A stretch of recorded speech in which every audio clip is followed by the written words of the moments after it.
आप घर में जो नवरात्रि आती है, नवरात्रि आप लोग पूजा करते हो नवरात्रि में?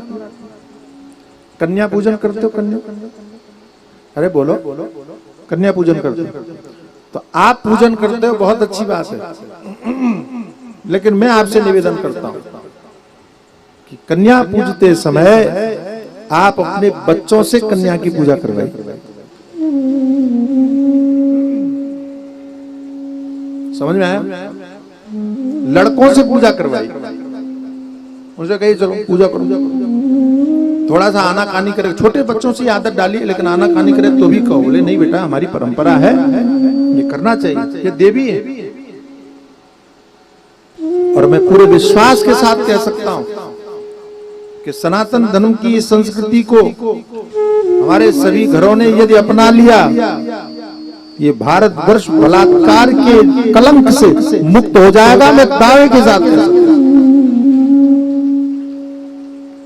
हमारे धर्मशास्त्रों में आपको बलात्कार का कहीं उल्लेख मिलेगा नहीं, कोई कहानी कोई गाथा मिलेगी नहीं। जिस देश ने कन्याओं को देवी के रूप में पूजना सिखाया हो, वहां पर ऐसी बातें आ भी नहीं सकती, हो भी नहीं सकती। लेकिन जब से हमने अपनी परंपराओं का परित्याग किया, और यह भी कहता हूं कि ऐसे दुराचरण केवल दंड के प्रभाव से दूर नहीं हो सकते, ये मैं गारंटी से कह सकता हूं। ये चीजें केवल संस्कार के द्वारा ही बदली जा सकती हैं और आ सकता है, समाज में बदलाव आ सकता है। तो ये स्वभाव आप जरूर डालिए, और नमस्कार की जगह, हाय हेलो की जगह भगवान के नाम लेने की परंपरा को डालिए। ये मंगलाचरण है, भगवान का स्मरण किया। आद्यंत मंगलमजात मत समान भावम। देखो, ये संसार जब नहीं था तब परमात्मा था। ये हम प्रत्येक मंगलाचरण हो, चाहे ग्रंथ हो, शास्त्र हो, सदैव हम इस बात को कहते हैं कि संसार के आरंभ में परमात्मा था, अंत में परमात्मा। जन्माद्यस्य यतः, इस सूत्र के द्वारा भी ब्रह्म सूत्र हो चाहे भागवत हो, उन दोनों में ही इस बात को कहा कि संसार का कारण परमात्मा।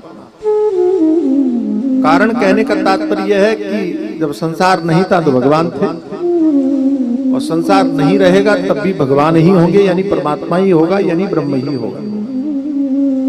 ये बार बार बताने का तात्पर्य केवल इतना ही है कि सत्य केवल ईश्वर है, सत्य केवल ईश्वर है। ये दुनियादारी व्यवहार प्रपंच जितना आप देखते हो, जब तक आपके सामने ये व्यवहार है तब तक आप व्यवहार को निभाइए। व्यवहार को निभाने का विरोध नहीं है, बिल्कुल नहीं, लेकिन इससे चिपके रहने की भूल मत करिएगा, क्योंकि ये छूट जाएगा। आप रेल में यात्रा करते हो, ट्रेन में यात्रा करते हो, लखनऊ से दिल्ली जाते हो, तो लखनऊ में आपने अपनी डिब्बा देखा, अपनी सीट देखी, उसमें बैठ गए, और उसको संवारा भी, देखा भी कि हमारी सीट है, मेरी सीट है, नंबर भी याद कर लिया, सब ठीक है, आप बैठ भी गए, है ना? लेकिन जैसे ही दिल्ली स्टेशन आता है जहां आपको उतरना है, उस सीट को छोड़ने में 2 सेकंड नहीं लगाते, आप लगाते हो? और ध्यान रखना, दिल्ली स्टेशन आने के बाद में नहीं, जैसे आपको पता चलता है कि दिल्ली आने वाला है, आप पहले ही तैयारी करने लगते हो उतरने की, पहले ही अपना बिस्तर समेटने लगते हो, सामान समेटने लगते हो, स्टेशन आने वाला है। और मैंने कई बार देखा है कि व्यक्ति को उतरने की खुशी होती, चलो पहुंच गए, है ना? उतरने की खुशी होती है, नहीं होती? एक बात बताओ, जब दिल्ली उतरने की खुशी होती है, तो ये स्टेशन जब छूट आ जाता है तो यहाँ उतरने पर रोना क्यों होते हो? यहाँ क्यों मत्था फोड़ने लगते हो? हाय हाय मर गए, हाय हाय।